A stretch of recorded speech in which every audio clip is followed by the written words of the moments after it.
अस्सलाम वालेकुम। ख्वातीन और हज़रात, मैं हूं आपका मेज़बान इम्तियाज़ अहमद कौकब। फी यूनिट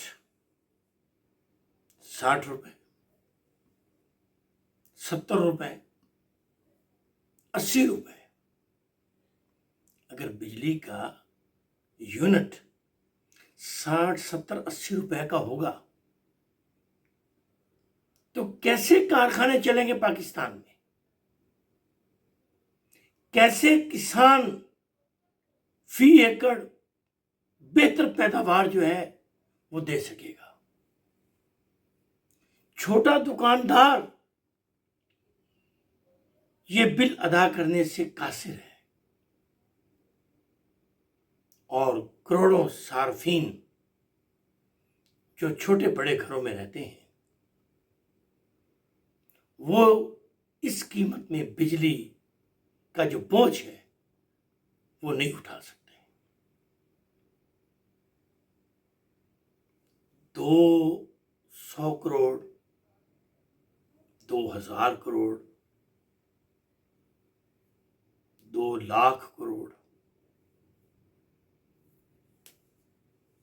मैं हैरान हूं। 2,11,000 करोड़ देने के बाद भी बिजली बनाने के कारखाने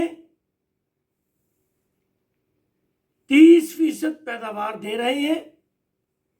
मेरे कहने का मतलब बिजली बना रहे हैं और 70% कारखाने बंद पड़े हैं।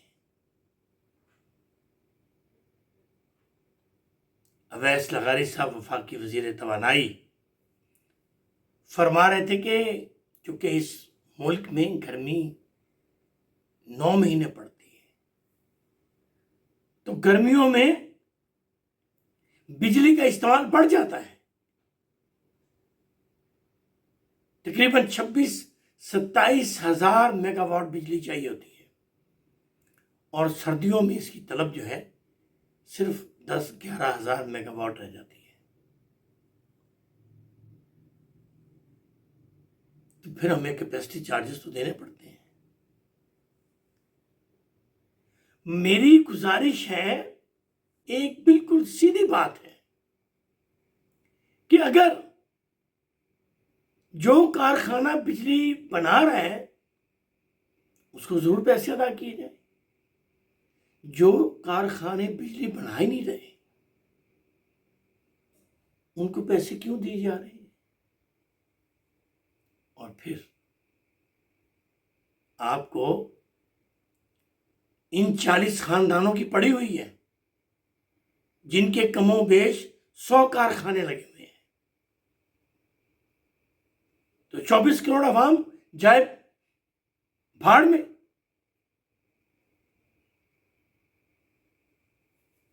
इलाज मुआवजे के लिए अस्पतालों में अद्वियात नहीं है, कहीं डॉक्टर्स नहीं है तो कहीं नर्सेज नहीं है, कहीं एक्सरे मशीन्स तक मौजूद नहीं है। लेकिन बिजली के कारखानादारों को और इन तकरीबन 40 खानदानों को कैपेसिटी चार्जेस में देने के लिए करोड़ों रुपए मौजूद है। हर हुकूमत कहती है कि हमारे लाखों बच्चे, करोड़ों बच्चे स्कूलों से बाहर हैं। अपने बच्चों को पढ़ाने के लिए स्कूल्स नहीं है, कॉलेजेस नहीं है, यूनिवर्सिटीज नहीं है। देहातों में जाकर देखें, स्कूलों में टॉयलेट्स नहीं है, 4 दीवारियां नहीं है, जितने असातिज़ा चाहिए उनकी तादाद उतनी नहीं है। लेकिन इन 40 खानदानों को जो कि बिजली के कारखाने लगाए हुए हैं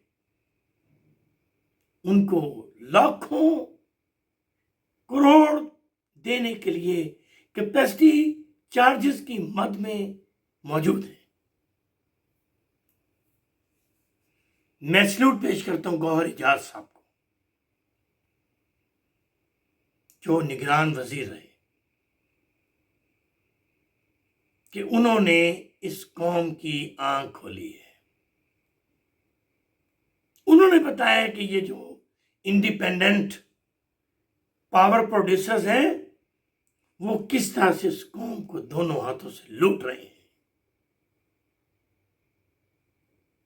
किस तरह से लोगों के जज्बात से खेल रहे हैं, किस तरह से लोगों को डिप्रेस किए हुए हैं। ये बिजली के बिल नहीं है, ये मौत के परवाने हैं। ये गुजरांवाला का वाकया सुना है ना आपने, कि एक भाई ने दूसरे भाई को कत्ल कर दिया। ये तो वाकया रिपोर्ट हुआ है। इस वक्त करोड़ों लोग बिजली के बिलों को अजाब की सूरत में सह रहे हैं, लेकिन जनाब आसिफ अली जरदारी और बिलावल भुट्टो साहब का मैंने कभी बयान नहीं सुना, ना देखा ना पढ़ा कि बिजली के जो निर्ख हैं, जो कीमतें उनको कम किया जाए। मोहम्मद शहबाज शरीफ वजीर आजम पाकिस्तान, मोहतरमा मरियम नवाज साहिबा, मियां मोहम्मद नवाज शरीफ साहिब, हमजा शहबाज साहिब, चाहिए तो ये था कि ये विद इन डेज आप हुक्मरान हैं, विद इन डेज वतन अजीज के करोड़ों लोगों की नफ्स पर हाथ रखें और नफ्स पर हाथ रखते हुए बिजली के बिलों में रायत करते हैं। लेकिन अफसोस सद अफसोस, इस गवर्नमेंट को आए भी 5 माह हो गए हैं, लेकिन ताहाल कोई अच्छी खबर सुनने को नहीं मिली। पेट्रोल 10 रुपये महंगा करके 6 रुपये सस्ता कर दिया गया।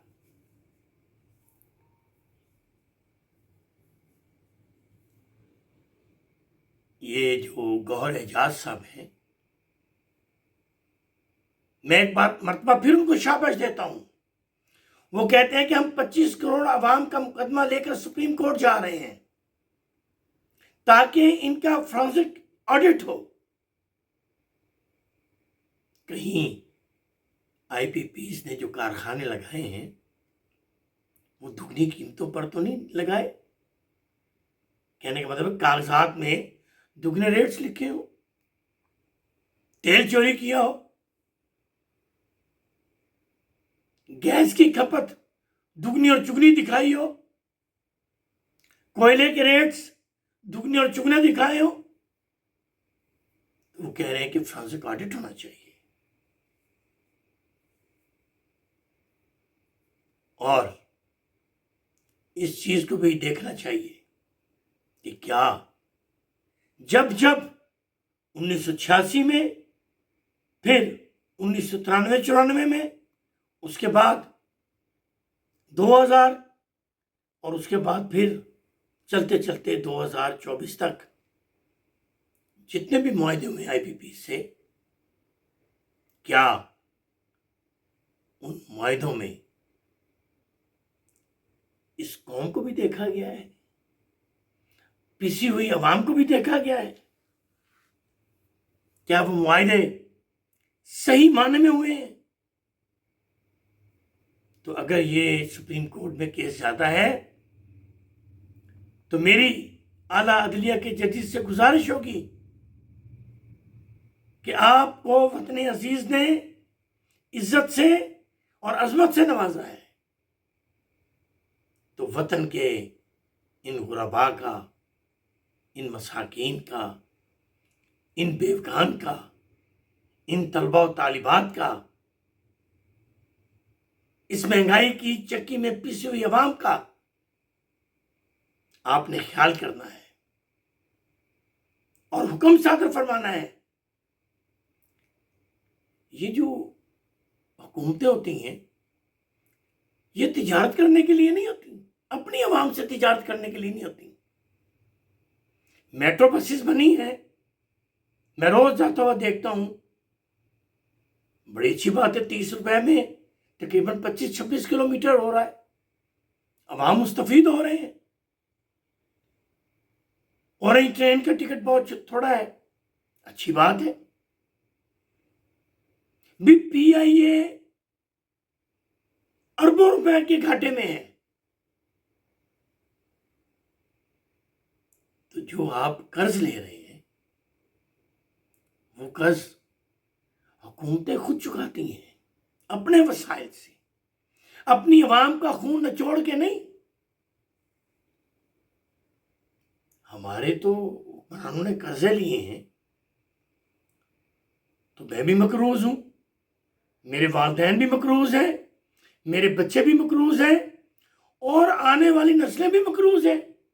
ये कैसा कर्ज है, ये कैसा कर्ज है? खुदारा खुदारा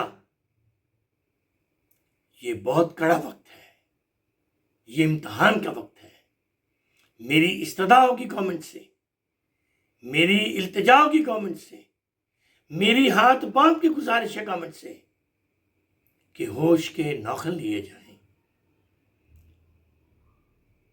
अवाम के वोट लेकर आप इन बड़े बड़े ओहदों पर फाइज हैं, तो खुदारो सवाम का भी तो ख्याल करें ना। हुकूमत अपने लोगों से तिजारत बंद करे, बिजली के बिलों के जरिए मुनाफा लेना बंद करे। मैं आखिर में हाफिज नईमुर रहमान साहब जो कि जमात इस्लामी के अमीर हैं उनको खराज तहसीन पेश करूंगा कि इस गर्मी में, इस हब्स में वो अपने लाखों साथियों समेत एहतजाज कर रहे हैं, अपनी जात के लिए नहीं, कौम के लिए। तो मियां मोहम्मद शहबाज शरीफ साहब, जनाब आसिफ सरदारी साहब, जनाब बिलावल भुट्टो साहब, मोहतरमा मरियम नवाज साहिबा, आप भी सर जोड़कर बैठे, कैबिनेट सर जोड़कर बैठे, चारों गवर्नर, चारों वज़राए आला कि बिजली के बिल 10 रुपए यूनिट होना चाहिए और कमर्शियल जो है वो ज़्यादा से ज़्यादा 15 रुपए होना चाहिए। फिर कारखाने चलेंगे, फिर किसान अपनी पैदावार अच्छी दे सकेगा, फिर दुकानदार अपनी दुकानें खोल सकेंगे और बिल अदा कर सकेंगे। वरना इस वतन को रोशन करते करते, और वो भी आईपीपीस के जरिए, ये वतन और वतन के लोग अंधेरे में डूब जाएंगे।